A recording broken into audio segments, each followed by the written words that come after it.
tout devient un peu instable, ok?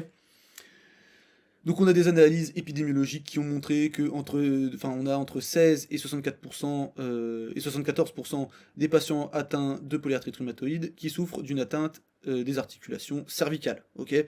43 à 86% dans d'autres études, ok, on a des fourchettes larges, ce qu'il faut savoir c'est que c'est présent, ok? On s'en fiche des nombres, mais c'est juste savoir se dire, est-ce que c'est 0,01% ou est-ce que c'est une personne sur 10 ou une personne sur 2. Voilà, c'est intéressant de savoir ça. Donc l'atteinte de la partie supérieure de la colonne vertébrale, elle survient au premier stade de la polyarthrite rhumatoïde, puis rarement la partie inférieure de la colonne vertébrale. Ça peut être, mais elle peut être quand même touchée. L'un des premiers indicateurs de l'atteinte du rachis cervical dans la polyarthrite rhumatoïde, c'est la cervicalgie. Ah, la cervicalgie, c'est pas un motif de consultation en kiné, en ostéo, en chiro. Est-ce que ça pourrait pas être confondu? Peut-être.